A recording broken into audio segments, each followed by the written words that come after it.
네,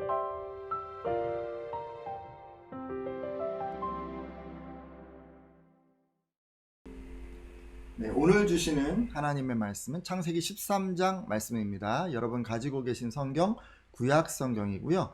맨 앞부분 창세기에 13장 펴주시면 되겠습니다. 1절부터 11절까지 보게 될 텐데 중간에 필요한 말씀들 읽어가면서 진행하도록 하겠습니다. 오늘 제목이 그 지식과 경험을 믿음으로 만드십시오 라는 그런 제목인데요. 자, 여러분 이제 지난 시간 우리 한번 들었던 말씀 돌아보면 저희는 이제 지난 시간 창세기 12장을 통해서 초보 신앙인이었던 아브라함에 대해서 살펴보았습니다. 하나님을 처음 따르기 시작한 이 아브라함은 지식이 없고 또 경험도 없었기 때문에 절반의 순종을 하면서 이렇게 하나님을 섬겼습니다. 그러다가 이제 자신이 해결할 수 없는 어떤 문제를 만나게 되었는데 세상에 알고 있는 얻었던 이런 지혜로 그는 대처했고 그 결과 큰 공경에 빠지게 되었습니다. 하지만 하나님께서는 그를 긍휼히 여기셨고 그분의 능력으로 완전하게 회복시켜 주셨습니다. 이제 여기까지가 우리가 이제 12장 내용을 살펴본 전체적인 내용이었는데요. 이어지는 그 13장 오늘 살펴볼 내용은 그 애굽에서 있었던 그 일 다음에 그 바로 이후에 있었던 사건을 소개하고 있습니다. 자, 그러면 그 후로 어떤 일이 있었을까요? 창세기 13장 1절에서 2절까지 말씀을 통해서 확인해 보도록 하겠습니다. 함께 아브라함이 읽도록 하겠습니다. 시작. 아브라함이 애굽에서 그와 그의 아내와 모든 소유와 롯과 함께 네겝으로 올라가니 아브라함에게 가축과 은과 금이 풍부하였더라. 아멘. 자, 여러분 그 말씀을 보니까 이 기근을 피해서 애굽으로 피신했던 이 아브라함이 이제 돌아오고 있는 것 같습니다. 근데 금방 읽었던 말씀에 보면 그 네겝이라는 그런 얘기가 나오죠. 이건요, 그러니까 애굽 지금으로 말하자면 이집트인데 그 이집트와 아브라함이 사는 그 가나안 팔레스타인 지방 그 지방 사이를 얘기하는 거예요. 그러니까 이 중간 지역이 이제 사막 지역인데 그 지역을 네겝이라고 지금 지칭하고 있습니다. 아브라함이 지금 이 중간 지역을 지나서 이 가나안으로 가고 있다고 하는데 좀 특이한 것이 있습니다. 여기서 모든 소유라고 이제 얘기를 했는데 굳이 모든이라고 하는 단어를 쓴 것은 아브라함이 자신의 소유 아니 어쩌면요 이 애굽에서 덤으로 얻게 된 그 소유까지도 다 챙겨서 이 가지고 나왔다는 것을 강조하기 위함입니다.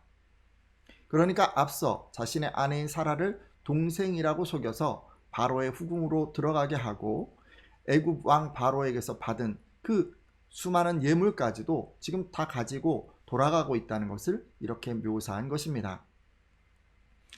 그래요, 여러분 그 14장 마지막 부분 우리 한번 돌아보면요. 애굽의 바로 왕은 아브라함과 그의 아내 사라를 돌려보냈습니다. 근데 그때 바로는 자신을 속인 아브라함을 돌려보내면서 이 예물로 준 재물들을 다 빼앗지 않았습니다. 왜 그랬을까요, 여러분? 왜 이 예물을 돌려받지 않았을까요? 아브라함을 두려워해서였죠. 아니 엄밀히 말하자면 아브라함보다는 아브라함이 믿는 그 하나님을 두려워해서였습니다. 그래서 바로는 아브라함에게 손을 대지 못합니다. 사실 바로는 자신을 속인 것에 분노하고 또 자기 집안에 재앙이 임한 것에 대한 책임을 물어서 이 아브라함에게 벌을 내리고 싶었겠지만 하나님이 두려워서 그렇게 하지 못한 것입니다. 여러분도 한번 생각해 보세요. 이 바로가요 아브라함의 아내를 데려온 것만으로도 이렇게 엄청난 재앙이 임했는데 당사자인 아브라함에게 손을 대면 어떻게 되겠습니까? 더 큰 일이 일어날 것이라고 생각하지 않았겠습니까? 맞아요. 바로 그런 생각 때문에 이 바로 왕은 아브라함을 해코지하지 못하고 그냥 이렇게 순순히 보내주었던 것입니다. 자, 여러분 이렇게요. 애굽에서 이런 경험을 한 이 아브라함은 아마도 세 가지를 깨달았을 것입니다. 그가 깨달았음직한 그 얘기를 이제 제가 세 가지로 나눠서 소개하려고 하는데요. 첫째, 하나님은 왕 중에 왕이라는 것입니다. 당시 애굽의 바로왕은 최고 권력자였습니다. 지금으로 치자면 미국의 대통령이나 중국의 국가 주석 정도 되는 인물이었다고 생각됩니다. 근데 그런 바로가 하나님 앞에서 쩔쩔매는 것을 보고 아브라함은 자신이 믿는 이 하나님이 왕 중에 왕이다라는 것을 알게 되었을 것입니다. 자, 두 번째, 아브라함은요, 하나님이 신실한 분이라는 것을 알게 되었을 것입니다. 이것은 다른 말로 하나님은 약속을 꼭 지키시는 분이다 라고도 얘기할 수 있습니다. 아브라함이 하란을 떠날 때 하나님께서는 너를 축복하는 자에게는 내가 복을 내리고 너를 저주하는 자에게는 내가 저주하리니 라고 하시면서 그의 편이 되어서 지켜주시겠다라고 하셨는데, 이 애굽 사건을 통해서 아브라함은 하나님께서 어떤 상황에서도 그 약속을 지키신다는 것을 확인한 것입니다. 자, 셋째, 하나님은 풍족하게 채워주시는 분이라는 것을 알게 되었을 것입니다. 다른 말로 재물의 복을 누리게 하신다는 것으로 볼 수도 있습니다. 이때까지 아브라함은 자기가 노력해야만 재물을 얻을 수 있다고 생각했습니다. 하지만 애굽에서의 경험을 통해서 하나님의 능력으로도 재물을 얻는 것이 가능하다는 것을 알게 되었을 것입니다. 하나님께서 내게 복을 주어 내 이름을 창대하게 하리니 라는 이 말씀이 그냥 말로만 끝나는 것이 아니라 실제 삶에서도 가능하다는 것을 깨닫게 된 것입니다. 자, 그러면요, 여러분 잠깐 한번 생각해 볼까요? 아브라함이 이 여러 가지 이 깨달음을 어떻게 얻게 되었습니까? 경험으로 얻게 된 것이죠. 사실 돌아보면 가정이 파괴될 뻔한 그런 위기도 있었고 바로의 손에 죽을 뻔했던 그런 고통스러운 경험도 있었습니다. 근데 이런 것들을 통해서 하나님을 알게 된 것입니다. 자, 그러면 여러분, 아브라함은 왜 이렇게밖에 하나님을 알 수 없었을까요? 왜죠? 일단 그때는 성경이 없었기 때문에 이렇게밖에는 알 수가 없었습니다.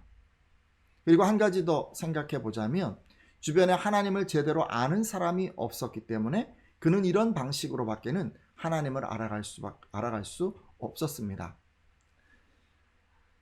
아브라함 주변에는요, 이 성경도 없었어요. 그리고 하나님을 제대로 믿는 사람도 없었습니다. 그래서 이렇게 고통스러운 경험의 과정을 통해서 하나님을 알아갈 수밖에 없었던 것입니다. 근데 좀 답답한 건요, 지금도 이렇게 신앙생활을 하는 분들이 간혹 계시다는 것입니다. 이 교회 오면 늘 듣는 얘기 아닌가요? 성경 읽고 묵상하는 시간을 가져야 합니다. 시간이 충분치 않으면 큐티라도 좀 해야 합니다. 이런 과정을 통해서 하나님과 또 그분의 뜻이 무엇인지를 알아가십시오 라는 그런 얘기 우리 늘상 듣지 않습니까? 근데 이런 얘기를 들으면서도 제가 좀 바빠서요, 나중에 시간이 좀 나면은 천천히 읽어보겠습니다. 저는 아직 마음의 준비가 덜 된 것 같아요 라고 하면서 차일피일 성경 읽고 묵상하는 것을 미루는 분이 계십니다. 그리고 이제 설교를 듣기도 하고 주변의 신앙의 선배들의 조언을 들을 때도 있는데, 이런 얘기를 들으면서도 정말 그럴까요? 그런 일은 성경의 위인들에게나 일어나는 그런 일이 아닌가요? 라고 하면서 이 주변 신앙인들의 얘기를 듣고도 하나님을 믿고 말씀을 따르는 것을 미루는 분이 계십니다. 자, 그러면 이런 분들은 어떤 신앙생활을 하게 될까요? 말씀도 읽지 않고 주변 사람들의 얘기도 안 들으면 결국 이 아브라함처럼 신앙생활을 하게 되지 않겠습니까? 인생의 문제에 봉착해서 하나님을 알아가게 되는 것입니다. 그렇습니다. 이런 분들은요, 성경이나 신앙인들의 조언이 아무런 의미가 없습니다. 아무리 사랑이 담긴 조언도, 아무리 지혜가 가득한 조언도 듣지 않기 때문이죠. 그래서 아브라함처럼 크고 작은 인생의 문제들, 곧 결혼과 취업과 건강과 사업, 이런 여러 가지 문제들을 통해서 어렵고 힘들게 문제를 극복하면서 그런 과정을 통해서 하나님을 알아가는 것입니다. 근데 여러분도 잘 아시잖아요. 이런 건요, 너무 시간도 많이 걸리고 또 본인과 주변 사람들에게 너무도 힘든 과정입니다. 여러분은 이런 소모적인 신앙생활을 하지 않기를 부탁드립니다. 자, 그러면 여러분 어떻게 하면 될까요? 여러분 잘 아시죠? 첫째, 하나님의 말씀을 늘 읽으셔야 하고요. 둘째, 신앙인들의 조언을 잘 들으시면 됩니다. 그러면 굳이 이런 고통의 과정을 겪지 않으셔도 됩니다. 인생의 과정에 굳이 광야를 겪지 않아도 하나님을 알고 성장하실 수 있습니다. 따라서 오늘 함께한 예배자들은 말씀을 통해 또 신앙인들의 조언을 통해서 하나님을 알아가시기를 부탁드립니다. 그래서 아브라함처럼 고통을 겪지 않고도 인생에서 쓰디쓴 실패를 맛보지 않고도 하나님을 알아가고 또 복을 누리시기를 예수님의 이름으로 축원합니다. 아멘. 자, 여러분 그렇다면 이렇게 하나님을 알게 된 아브라함은요, 그 이후에 어떻게 변했을까요? 창세기 13장 3절에서 4절까지 말씀을 보면 일단 가나안에 다시 돌아온 아브라함은 베델과 아이 사이, 그러니까 그가 전에 천막을 치고 단을 쌓은 곳에 이르러서 하나님을 예배합니다. 그러니까 다시 순종의 자리, 참된 예배자의 자리로 돌아온 것입니다. 우리는 이 구절들을 통해서 이 아브라함이 회복되었다는 것을 알 수가 있습니다. 그리고 바로 한 사건이 이어지는데 여러분이 잘 아시는 롯과의 이별 장면입니다. 아브라함이 전에 장막 쳤던 곳에 돌아왔는데 아브라함과 롯에게 가축이 너무 많아서 그들이 함께 살아가기에는 이 목초지가 부족했습니다. 아브라함이 애굽에서 얼마나 많은 가축을 얻어왔든지 그전에는 함께해도 전혀 무리가 없었던 목초지가 이제 부족하게 된 것입니다. 게다가 이 문제로 아브라함의 목자와 롯의 목자가 서로 다투기에 이르렀습니다. 한마디로 이 친족끼리 먹고 사는 목초지 문제로 마음 상하게까지 된 것입니다. 상황이 여기까지 이르자 이 아브라함은요, 자기 조카 롯에게 헤어지자고 제안을 합니다. 창세기 13장 8절에서 9절까지 말씀인데 우리 함께 읽도록 하겠습니다. 아브라함이 롯에게 이르되, 읽겠습니다. 시작. 아브라함이 롯에게 이르되 우리는 한 촌족이라 나나 너나 내 목자나 내 목자나 서로 다투게 하지 말자. 내 앞에 온 땅이 있지 아니하냐. 나를 떠나가라. 내가 좌하면 나는 우하고 내가 우하면 나는 좌하리라. 아멘. 자, 여러분 아브라함은요, 서로 다투지 말자라고 하면서 롯에게 먼저 땅을 선택하라고 합니다. 롯이 왼쪽 땅을 택하면 자기는 남아있는 오른쪽 땅을 택할 것이고 또 롯이 오른쪽 땅을 택하면 자기는 남아있는 왼쪽 땅을 택할 것이라고 하면서 말입니다. 그러니까 한마디로 이게 뭔가요? 좋은 땅을 선택할 수 있는 권리를 롯에게 넘겨준 것입니다. 우리는 이 대목에서 아브라함이 정말 양보심이 깊다는 것을 알 수 있습니다. 혹자는 아브라함이 원래 성품이 좋았다거나 사랑이 많았다는 식으로 말씀을 하시는데, 물론 그랬을 수도 있지만 지금은 그가 하나님에 대한 믿음이 생겨서 이렇게 할 수 있었다라고 말씀드리려고 합니다. 여러분, 아브라함이요, 이렇게 기회를 양보한 것은 전에 없던 믿음이 생겼기 때문입니다. 앞서 아브라함은 애굽에서 하나님을 체험하고 재물을 넘치도록 부어주시는 것을 경험했습니다.